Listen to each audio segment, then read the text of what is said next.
Hey, yo, what's up everyone? Welcome back to the channel, Smart TCG here. And today we're going to be going over everything you need to know about Gardevoir EX. Gardevoir EX is one of the harder top tier decks to currently play. And today I'm going to be going in depth on exactly how you should be building your 60, what tech cards to potentially include, and then we're going to hop into exactly how you should be playing against the top 5 most popular decks currently in the standard format. If you enjoy the content and want to see more of this, make sure to leave a like and subscribe, as it's the best way to support me as a creator. All right, let's hop right into it.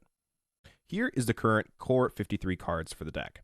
One of Gardevoir's best traits is the amount of space that it has, allowing you to decide exactly what matchups you want to focus on beating, and overall, it gives a ton of flexibility to the deck. These are the current cards I'll make sure to include in all of my Gardevoir lists. First off, we're going to start with exactly what aspect you should be playing. We saw Stefan Ivanov and Henry Chow both make top cut of NAIC with Hyper Aroma, where we saw the other 4 Gardevoir lists that made top cut opt for the unfair stamp. Hyper Aroma can be useful, especially if you want to focus on going first every round. However, it is much weaker against decks that force you into going second, making it necessary to use something like the TM Evo on that first turn, which makes something like the Hyper Aroma less useful. In some games, Hyper Aroma feels like a completely dead card where something like Unfair Stamp can almost always be used.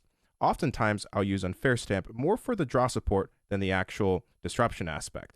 I currently prefer the Unfair Stamp, as I think it provides more lines, but I can definitely see why some people like to play the Hyper Aroma. They're both very, very solid cards. However, I think Unfair Stamp moving forward is a little bit better.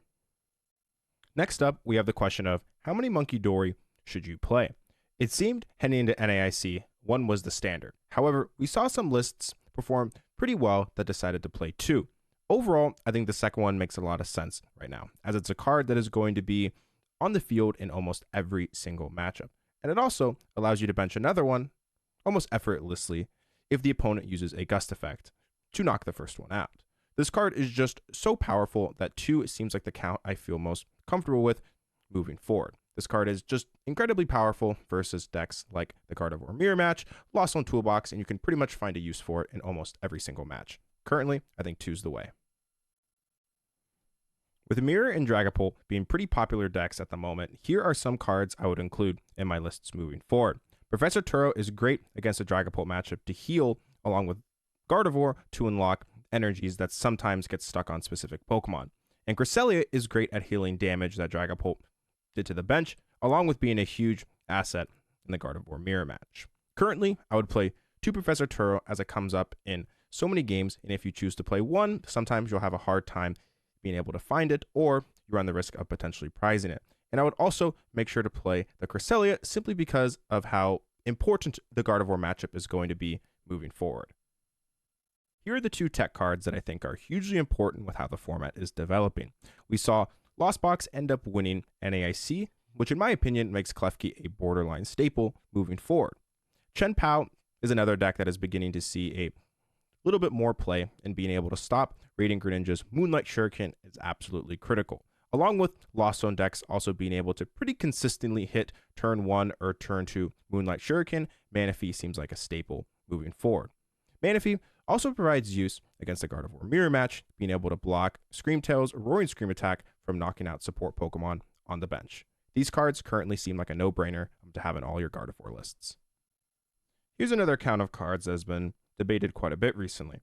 With the rise of Jammy Tower, I currently prefer 2 Artisan over 2 Nest Ball, with Radiant Greninja not being included in this list due to it being, in my opinion, a major liability in the Mirror Match and the Lost Zone matchup. I think that playing the second Artisan has a little bit more value, as Artisan can pull out any basic Pokemon in this list. If you do decide to play something like the Radiant Greninja, then you might want to play something like the second Nest Ball so you can pull it out, as the Artisan is not able to do so. It seemed that Nest Ball lost a little bit of value when I cut the Radiant Greninja, and the Artisan can pick out pretty much everything that you need, and although it gives them the ability to use it, I think that is not as valuable as you being able to use it. Sometimes you just kind of have to care about your setup a little bit more than your opponent, and Gardevoir is such a powerful deck when it fully gets going. I think that the Artisan, although it can help the opponent, is still worth to put on the board just because of how important it is for you. Alrighty, here is the Gardevoir list that I would recommend trying out moving forward, and I think has a lot of potential. We got 442 Gardevoir EX line, pretty standard there. I have seen some lists go up to 443. However, I think 442 is totally fine. You don't really need more than that. One Screamtail, great at being able to snipe things on the bench. Very solid attacker. We got the Cresselia, very good against the Gardevoir mirror match, and also very solid against things like Dragapult. Also can be sometimes useful versus the Lost Zone Toolbox matchup.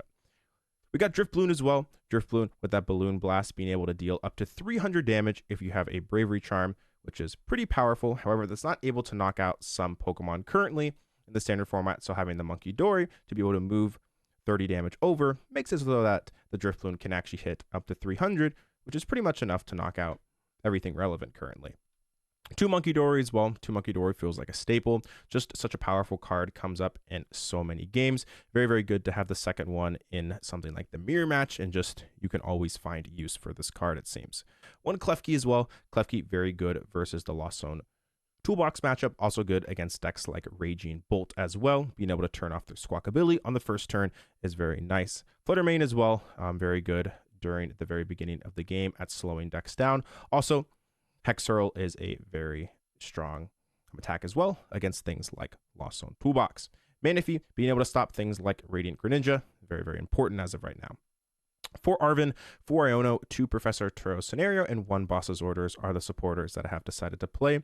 You could potentially cut one of the Professor Turo's, but I think having 2 is very good against decks like Lost Zone Toolbox, the Mirror Match, Dragapult as well. And if you play 1 and you prize 1, it can feel pretty tough. We only play 1 Boss's Orders because we have double Counter Catcher as well, so prizing 1 is typically not the end of the world, and you also oftentimes fall behind a prize card or 2 regardless, so something like the Counter Catcher feels like a lot more useful in most situations. 4 Buddy Buddy Puffin as well, just for consistency, feels like a staple. Gotta play 4 in my opinion. 2 Super Rod as well. I have considered playing 3, but I think 2 is just enough. We got 2 Ultra Ball as well, 1 Nest Ball, 2 Earthen Vessel, 2 Counter Catcher. We got 1 Hisuian Heavy Ball, 1 Enhanced Hammer. We have seen some lists play the Temple of Sinnoh. I personally prefer the Enhanced Hammer instead, simply because you can Arven for it, whereas something like the Temple of Sinnoh, you're not actually able to Arven for it, so sometimes it can be very difficult to find. And there's going to be like specific turns where, for example, versus Lugia, if they hit the turn 2 amp, finding Temple of Sinnoh is actually pretty hard. However, finding something like Enhanced Hammer, it's actually relatively easy, especially when you have a 4 of that can search it out. 1 Unfair Stamp as well. I prefer the Unfair Stamp over something like the Hyper Aroma. Then we got 2 of the TMs. We got 2 Bravery Charm, 2 Artisan as well, and then 7 Psychic and 2 Dark to round out the list.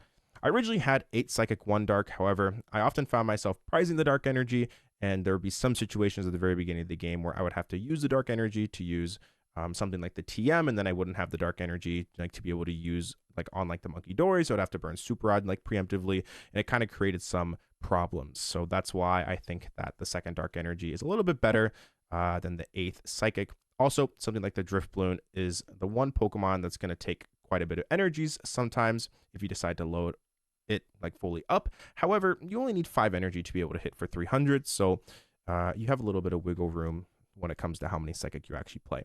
I think 7's a totally fine count. I honestly wouldn't be against going up to the 8th Psychic and just playing 8-2. However, I'm not exactly sure what I would cut. But this is the list currently right now.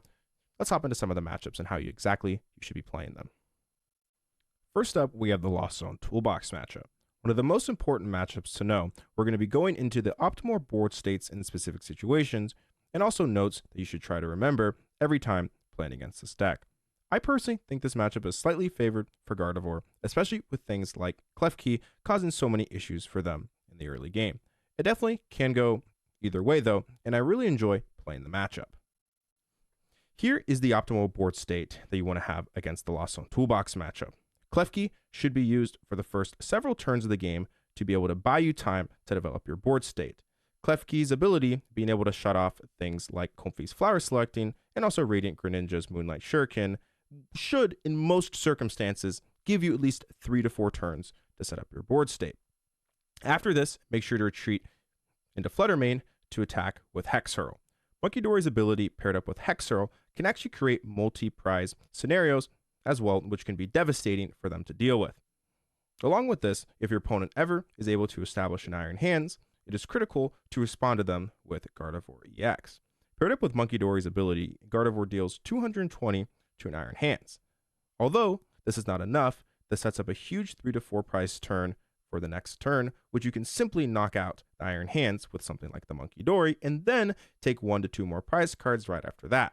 Pairing that up with something like Unfair Stamp or Iono during those turns where you're hitting with Gardevoir EX can completely slow them down and start to destroy their board state, which then, after you attack with Gardevoir EX, remove the Iron Hands from play, put them to potentially a very low hand size. You can then go into something like the Flutter Mane to be able to continue to use something like Hex Hurl. Hex Hurl paired up with also the Bravery Charm is pretty difficult for them to deal with, as this gives Flutter Mane more HP than something that the Iron Hands can actually knock out with Ampy very much, which can be also very, very hard for them to deal with, because if they can use something like Ampy very much, but you have a Bravery Charm, then at that point, there's not really a reason for them to hit you for 120 unless they have something like the Lost Vacuum to remove Bravery Charm, which is not always going to be the case, as a lot of the time they have to commit their Lost Vacuums to be able to remove their Pokestops to try and get more cards into the Lost Zone. So another thing as well that I think is important to mention is Klefki, when it's in the active spot, turns off the Manaphy. So at some point you want to use something like Professor Turo to be able to remove the Klefki from play and then bench something like Ralts to create a second Kirlia, as that can be very important when the Lost Zone opponent uses something like Roxanne towards the end of the game to try and make a comeback. Overall, this is typically the board state that I want to be making sure that I have on that second or third turn of the game as quickly as possible. Here are some quick little notes that I think are important, just to quickly go over some things we've already spoken about. Always make sure to establish Klefki and Flutter Mane as soon as possible. Charm onto Flutter Mane or Monkey Dory helps prevent Iron Hands KOs. Gardevoir EX plus Monkey Dory are good against 2 prize attackers, and look to take multiple prize cards with Flutter Mane's Hex Hurl paired up with Monkey Dory's ability. These are the things that I would make sure to focus on. Make sure that you always know heading into every Lost Zone Toolbox matchup, and you should be fine.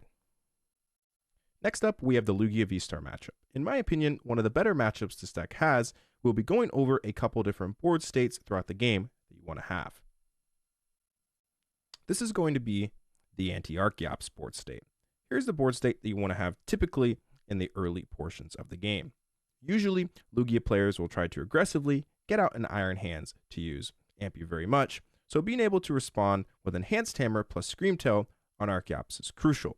Being able to snipe Archeops blocks them from using Gift for a turn, and Enhanced Hammer plus potentially a hand disruption card like Unfair Stamp can completely trap an Iron Hands in the active, allowing you to take over the game. Next up, we have one of the 2 main attackers we want to use towards the end of the game. Driftloon will be used when the opponent attacks with Lugia V-Star or the Blood Moon Ursaluna, as it's a great way to clean up those high HP attackers. Make sure to be careful, though, of Jamming Tower, as it could potentially take multiple knockouts if they're able to combo the tower with another knockout. This should not be too big of a deal, though, if they don't have any Archeops on the field, as they'll eventually run out of attackers to begin with when both of the Archeops fall, due to being able to loop the Screamtail with something like Super Rod plus a Ball Search, or potentially the Artisan. Being able to get it back down, you can Screamtail again, and then things like Driftloon should be able just to wipe them consistently, and they'll just kind of run out of attackers. So even if they have something like Jamming Tower, they might be able to Jamming Tower, take a prize card, but they might not actually have anything that could actually attack. Another route that you can also take is using the Gardevoir to hit them for like 190 damage, and then once they hit you back, you can use the Professor Turo, heal the Gardevoir, and then take a knockout. And if they don't have any chops on the field, they typically just lose on the spot. Here are some notes to recap versus Lugia. Enhanced Hammer Legacy Energy plus Screamtail Archeops is the absolute best case scenario. You want to use something ideally like Unfair Stamp as well, as you want to make it incredibly difficult for them to find a way to get something like Roseanne's, as some players will then use the Roseanne's to get back the legacy energy that had just been enhanced hammered away, and then use something like the Ampy very much back-to-back turns. So if they play the Roseanne's, you want to try and use something like Iono or potentially the Unfair Stamp to be able to make it so that there's a very low chance that they actually find the Luminion to be able to piece that together. Manaphy is also pretty good to protect from early Wellsprings. Sometimes they will also go for the turn 2 Wellspring, where if their board state is not like very developed, that can just, kind of instantly lose you the game on the spot. So, putting down Mana Fee is kind of just kind of like precautionary. And then you want to use Gardevoir EX or Driftplume because they're very strong attackers after using Screamtail to wipe both of the Archeopses. Also, something else that's important is make sure to save your stadium bumps, as a lot of these Lugia lists are playing 2 to 3 jamming towers, so you typically want to be putting things down like the artisans to replace the jamming tower. You typically don't want to be the first one to put down a stadium, as if they play 2 or 3 jamming tower, they're going to win the stadium more that way. And then you can start to run into some issues, so make sure to save the artisans. Very, very important. Next up, we have the Raging Bolt matchup. Many people think this matchup is relatively free for Gardevoir. However, with Bolt lists playing cards like Lost Vacuum and Jamming Tower now, you have to be a lot more careful. I've come up with a plan, though, to work around those cards, which has been very effective in my testing. I think the matchup is strong for Gardevoir, but you do have to be incredibly careful with your Bravery Charm usage. Here's the optimal board state I try to achieve every single game. Driftbloom caps at 180 damage without Bravery Charm, which means even with a Monkey Dory, you are not able to take knockouts in one hit on things like Raging Bolt due to it having 230 HP. However, Teal Mask Ogerpon only has 210 HP, meaning that 180 from the Driftbloom plus Monkey Dory's ability actually is enough to take down a 2-prizer without having to use something like the Bravery Charm, making you vulnerable to cards like Lost Vacuum or Jammy Tower. In this matchup, you almost always want to make the Raging Bolts kind of invisible and focus on wiping their bench Pokemon like Teal Mask, Mew EX, or Squawkabilly, as none of those cards you actually need a Bravery Charm to KO. Klefki is really good in the early game as well, as it stops things like Squawkabilly's ability, Mew EX, and most importantly, Teal Mask Ogerpon. That one turn of slowing them down can be the difference maker, as Gardevoir can be a little bit fragile on that first or second turn. So, pretty much, more of the story, focus on using counter catchers and boss's orders to take out those support Pokemon. This also means that cards like Unfair Stamp, something like Iono as well, become a lot more devastating for them to deal with towards the very end of the game, as they're potentially not going to have a Mew EX on the field. They might not even have a Teal Mask on the field, meaning that hand disruption is very, very scary for their deck to deal with. Alrighty, here are some notes on things that we just touched on. Klefki, very, very strong in the early game to stop things like Squawkabilly, the Teal Mask Ogerpon, or the Mew EX. Make sure to try to avoid using the Bravery Charm to create one-shot knockouts unless it's the last knockout to finish the game, because of cards like Jamming Tower or Lost Vacuum that could potentially be played in these Raging Bolt decks. If you do decide to use a Bravery Charm to take a knockout during the beginning or middle portion of the game, what they can do is they can use a Jamming Tower or a Lost Vacuum, take away the tool, take a prize card, and then pair that up with a Gust effect to knock out a Gardevoir EX, taking 3 prize cards in one turn, which is really, really scary to deal with. Also, making sure to strip the draw power Pokemon like Ogerpon or Mew EX to create devastating plays with your hand disruption cards. Overall, I think this matchup is very, very solid as long as you know exactly what you should be doing. And the strategy I just spoke about is relatively consistent to pull off. Thankfully, decks like Raging Bolt don't really play heavy disruption, so you're going to be able to build up these pretty massive hands in that matchup to be able to pull off this loop over and over again every single turn, making it, in my opinion, a 60-40 matchup. Next up, we have one of the most important matchups, if not the most important one, in the Gardevoir Mirror match. Quite possibly the most skillful matchup on this list. This matchup can be incredibly tricky to navigate. There are so many different lines to consider, so many routes that you can end up committing to, and today we'll be going over the 3 different strategies to consider taking depending on their board state. All right, let's hop right into it. Starting off, the first line I'm going to talk about is Cresselia. If your opponent benches Mana Fee to block Screamtail's Roaring Scream attack from sniping bench Pokemon, then Cresselia often becomes one of your best attackers. However, you have to be very careful attacking with Cresselia, as your energies can become too spread out, giving them a line to attack with a Gardevoir uncontested. I would recommend only attacking with Cresselia once or twice, and then moving into another attacker like Screamtail or Driftbloom or Fluttermane. If you catch your opponent using it too many times against you and stretching their energy too thin, you can actually attack with Gardevoir EX, and they likely won't have a response, swinging the prize trade more into your favor. Next up, we have the Flutter Mane line. Sometimes your opponent will put 40 damage onto a Driftloon, Screamtail, Flutter Mane, or any low HP Pokemon to take a knockout on one of your one-prize Pokemon. This creates a scenario where you can use your Munkidori's ability to put 30 damage onto the active, putting them down to only 20 HP remaining. Counter Catcher, putting the Pokemon with 20 or less HP onto the bench. And you can bring up a Kirlia and then use Hex Hurl to deal 90 damage, knocking out the Kirlia, and also knocking out the damaged Pokemon that was in the active spot at the beginning of the turn. This is a huge swing play as it removes a draw support Pokemon and also takes a 2-prize swing with a 1-prizer. If you pull this combo off, you should be able to win a lot of games in the mirror match. If you are in the position where you run the risk of them doing this play against you, make sure to attach something like a Bravery Charm to your Pokemon to prevent this being done to you. This is pretty niche, and I don't think everyone is going to see this line. And in my experience, a lot of people don't actually see the 2-prize swing, and if you're able to pull this off, you're just going to go so far ahead into games. Lastly, if they don't have any Manaphy on their bench, look to use Screamtail to Roaring Scream their bench Kirlias, as that is the lifeline of the Gardevoir deck. Without the Kirlias being able to use their refinements, Gardevoir oftentimes crumbles to hand disruption. Make sure to put Bravery Charm onto Screamtail, though, if you suspect the Flutter Mane 2-prize swing that some people will definitely know how to do, so it's better to be safe than sorry. Alrighty, here are some notes on the mirror match. Make sure not to overextend energies with Cresselia, as you can get hit with a Gardevoir EX and not have a way to one-shot it back.